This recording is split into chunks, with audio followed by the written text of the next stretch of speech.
Hi, and welcome back to my podcast. I am your host, indie fantasy author Melinda Kucera, and I want to thank you so much for listening. Whether you're returning after a while or joining me for the first time, I'm so grateful to have you here. I said in another episode that I would do a separate episode with the updates on all the stuff that I'm writing and all of the new stuff that you can look forward to, and that is this episode.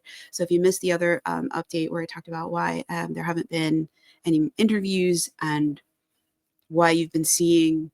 Well, no, I didn't explain why you've been seeing the Rogue Gods series audiobook episodes, but I will be explaining that in here. So if you've been seeing that and you were confused, don't be. I'm here to explain. So it's been quite a few months since my last life and book update, and so much has happened since then, both personally and creatively. On the personal side, there have been some big changes in my life, and I'll touch on those a little later. But first, let's talk about the exciting things happening with my books, including the brand new Rogue Gods trilogy audiobooks and a new Cursebreaker book and the stories that I'm currently writing. And I if you missed the previous episode where I talked about the Robin of Larkspur Kickstarter, which is a super special project that I've been working on for like 6 months. Actually, maybe longer than 6 months. Anyways, it's launching on February 2nd, or it may have already launched if this is after February 2nd. And yeah, so I hope that you'll check it out and maybe get yourself a copy of the illustrated special editions of Robin's very special quest to save her daughter. But for now, let's dive into the new stuff. And we're going to start with the Rogue Gods series. So first up, let's talk about the Rogue Gods trilogy. For anyone who hasn't heard of this yet, it's a twisty, fast-paced, epic fantasy adventure about an ex-god stirring up chaos, a heist gone horribly wrong, like seriously horribly wrong, with like world-ending implications, and a desperate attempt to stop demons from taking over the world. And of course, because this is my kind of story, there are snarky heroes, lots of magic, and I mean lots of magic. If you read my other books, you know how much I like writing about magic. So there's just a ton in here, and there's a lot of plot twists because, as with all of my books, the characters do not listen to me. It was supposed to be a standalone, and they decided it needed to be a trilogy. It probably should have even been 4 books, but we crammed all of their madness into 3 books. So the trilogy kicks off with Gateway to Hell, where an ex-god steals a dangerous magical book from a library in hell, the Forbidden Library in hell, and sets off a chain reaction involving timeline breaking, demon invasions, and a reluctant heroine trying to save what's left of her world. And you can get the Rogue Gods trilogy right now on Amazon, and maybe other bookstores will coming soon, but for now it's just on Amazon, and it's been published, and the full cast. And if you wanted the special illustrated editions, if you missed that in the Kickstarter that ran in July, they're available in the Robin of Larkspur Kickstarter, because the same printer prints them. I realized that like it doesn't make sense not to offer them, because I'm already going to be putting in orders for the Robin of Larkspur books that people back, that it's no extra trouble to add in the Rogue Gods trilogy. So you can get those in there. And also, some great news is that the Rogue Gods trilogy is coming out in audiobook, and it's a full cast recording. And the recordings for the first book, Gateway to Hell, is complete, and you can listen to it for free, both on, if you're listening to this podcast on Spotify, then it'll be some of the previous episodes before this one, or you can listen to it on YouTube. I created a playlist on YouTube for the Rogue Gods trilogy, and I'll have that linked in there. You can't really do something like that on Spotify, so you'll just have to scroll back through the episodes. They're all marked. It'll say part number and then Gateway to Hell. So you'll know. And there's 10 parts to Gateway to Hell, because it's about 46, 47 chapters, plus a couple of fun explanatory notes that they wanted to read. So those are also in there as well at the end. Yeah, so I hope you'll check it out. I hope you give them a listen.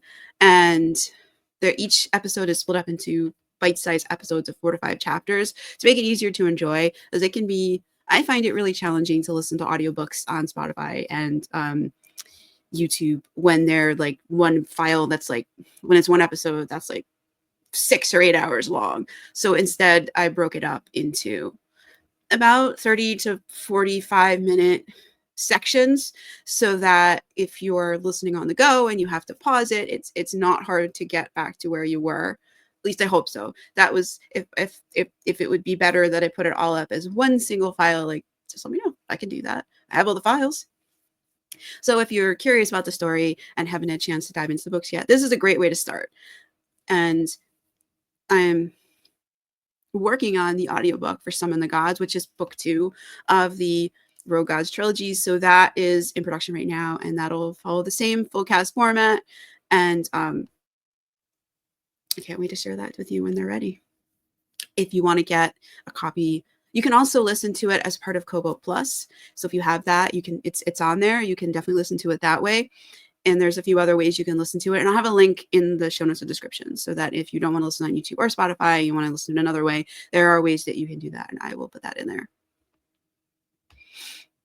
So you can head over and check that out. Next, I want to talk about my beloved Cursebreaker series. They are my heart and soul. And I have just released the 11th book, Chasing Dragons, wherein Jirlo chases dragons and everyone chases him to try and stop him. Because if you read any of the Cursebreaker books, you know that like he has the ability to anger anyone in like seconds. So him angering a large, really strong dragon who can breathe fire is probably not a good idea. It would probably spell doom for everyone around him. So that is what is going on in there. And it's a fun romp. And Ran and his father, Sarn, are also dealing with the continuation of the magical problem that began in Shards for His Gift, which was book 10 of the Cursebreaker series. And you'll see why it had to end on a cliffhanger, because the book 10, because things took a turn there. So he's trying to escape and defeat another magical threat while Jirlo is chasing dragons and everyone is chasing Jirlo. So that's what's going on in there. And you can grab a copy of that. It's, if you're not familiar with the Cursebreaker series stars Sarn, a single father, doing everything he can to protect his son and his family, despite the monsters that knock on his door and the magical threats that endanger his city. It's another epic fantasy adventure. It takes place in the same world as the Robin of Larkspur series and the same world as the Rogue Gods trilogy, which is fun and sometimes challenging. So the book 11 of the Cursebreaker series, which is Chasing Dragons, is dedicated to my dad, who passed away while I was writing it in September 2024. And it published on January 6th, which would have been, I think, his 75th birthday or this 76th birthday. I'm not totally sure about which one it is. So, yeah. So as I said before, in Chasing Dragons, we follow Jirlo on his quest to form a bond with a dragon, something that might just get him killed. Meanwhile, Sarn faces a magical trap that could unleash ancient dangers if he doesn't unravel it. Spoiler alert, it does actually unleash the ancient dangers. The ancient dangers is actually a person. Yeah. Then he has to deal with that. So there's action, magic, and some truly big stakes for our heroes. Chasing Dragons is the sequel to Shards for His Gift, as I said before. And if you read that one, the story picks up right where it left off. And this isn't the end for Sarn and his family and the rest of the characters in the Cursebreaker series. I'm working on the 12th book, Cursebreaker Jousts, which ties directly into my upcoming Riders of the Apocalypse series. Because Rand decided, actually I have to blame this one on the Queen of All Trees and Queen Sherry. Anyways, the characters decided that they absolutely had to be part of the next new series that I'm writing. They were involved in the Rogue Gods trilogy. Rand is in there, Sarn is in there. They just get in everywhere. So now I want to tell you about the Riders of the Apocalypse series, because that is the bulk of what I'll be writing this year. It's an epic 4-book series set in the same world as the Cursebreaker series, and it features characters you know and love, like Sovin, the new angel of death, Faye, the ex-goddess of fate, and obviously Faye's children, because anything she gets involved in, they get involved in too, because they don't really have a whole lot to do. And New Live Forever, the kind of magical mayhem that Sovin and Faye get into can seem very interesting and exciting versus your day-to-day. And they're literally trying to cancel the apocalypse. If you read the His Angelic Keeper series, you know that book 4 ended with 6 of the 7 rats released. And the 7th one, someone was able to recapture and seal up, and that stopped it paused the apocalypse, but it didn't stop it. It didn't reverse it. And the other 6 rats are very much free, and 4 of them are sentient. They are the riders of the apocalypse, and they are on a mission to destroy everything. So this new series has everything: world-saving stakes, magical mayhem, and a crossover with the Cursebreaker series. Because in Cursebreaker Joust, the second rider of the Apocalypse War comes to Mount Regin and tries to kill Sarn and his family. So yeah, the other riders of the Apocalypse and the other 2 rats will be in the 3 books in the Riders of the Apocalypse series. So basically, the Riders of the Apocalypse series is 4 books, and I'm aiming to release it sometime in the fall. I'm working on the first book in the Riders of Apocalypse series, which is Chaos Rises. And the characters were working very hard to derail the story and take it off in other directions. So I'll just have to check back in with you and let you know how it goes. But if you want to be notified when the Riders of the Apocalypse series releases, you can follow the Kickstarter for it. I don't know if it's going to be special edition versions. It may just be the plain books. I've kind of burnt out on dealing with the printers and the printing issues, and I kind of just want to do plain books that are much easier to print and have less possibility for headaches. But I don't know. I'm open to doing special editions of it. If that's something that people really want, I can definitely do it. But I'm not sure right now, because the Round of Larkspur one nearly broke me. It was maybe it was just the grief from my father passing while I was working on the last part of it. Maybe it was all the back and forth with the printers, and I thought there would be less back and forth with the printers than when I did the Rogue Gods trilogy Kickstarter, and because those, but somehow there was more, and it was just a lot. And I'm just sort of tired of going back and forth. And it takes a lot of time away from writing, and with my father's passing and me spending more time helping my mom with things, I just don't have the time to take pictures and videos and send it to the printer and describe in detail like what is wrong with the proof. Like, they sent me a copy of one of the Robin Larkspur books where they had used the wrong file, and they had foiled the wrong title on it. And I went back and double checked everything that I uploaded to them, and I uploaded all the correct files, but going back and forth with the photos and the proof and the arguing with them until they finally agreed that it was their error and they'd reprint it. Like, that was, a whole hour of my life that I could have spent writing or doing anything else.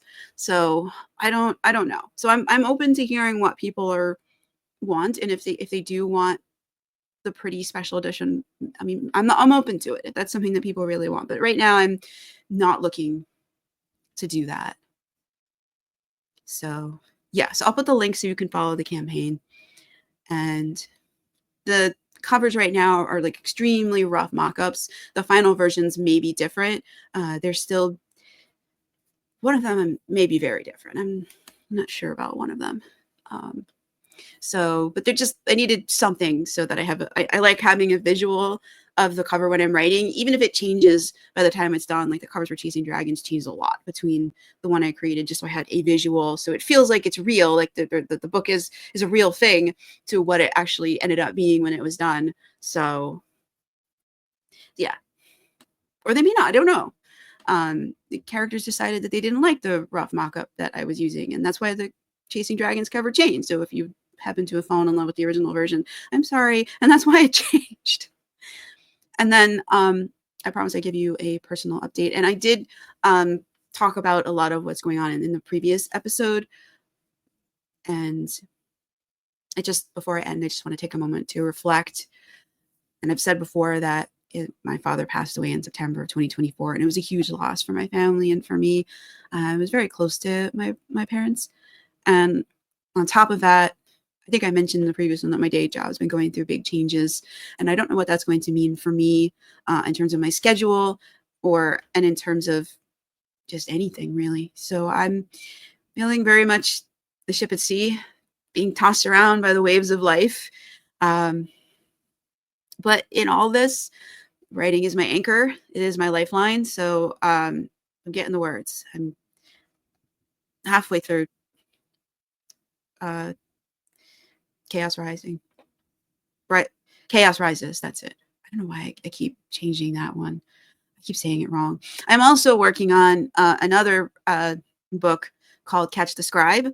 And this one is a bit different from the other ones. It's part fantasy and part deeply personal.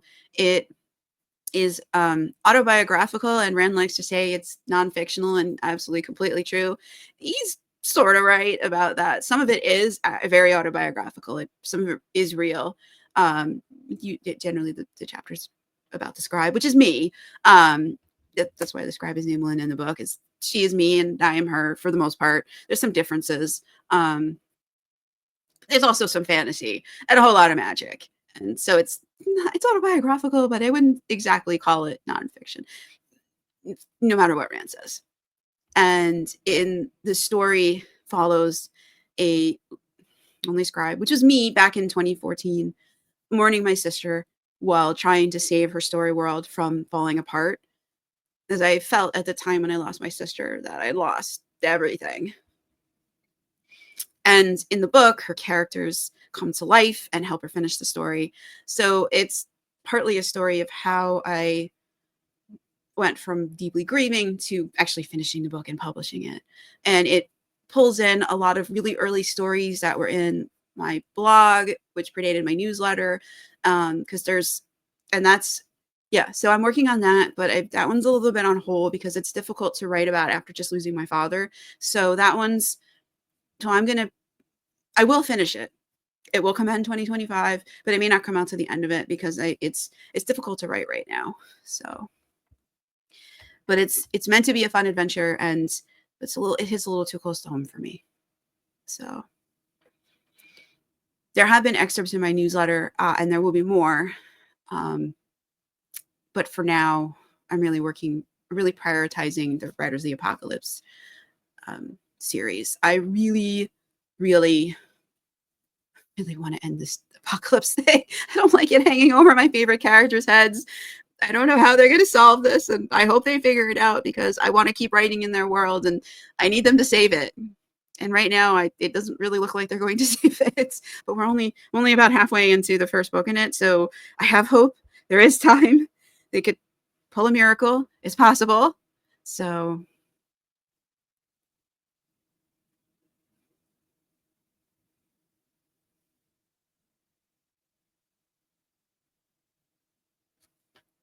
yeah.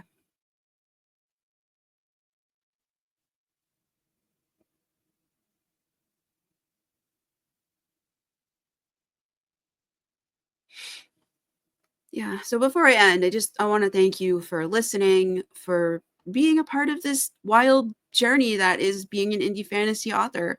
I've been doing it since 2016, and it's ever changing, ever evolving, always different. And no matter how many books I've written, each one is its own special, unique challenge, which is weird. I didn't expect that when I started writing in 2016. I thought it would get easier, and that has not been the case. The characters have gotten more feral and better at avoiding anything that I planned for them to do. So I'm not sure why that is, but it keeps things interesting, and it makes writing the books fun and also sometimes frustrating. But I still love doing it. So I'm still going to keep writing. Nothing is changing that. There will still be new books. And I've learned a lot from this process. And yeah.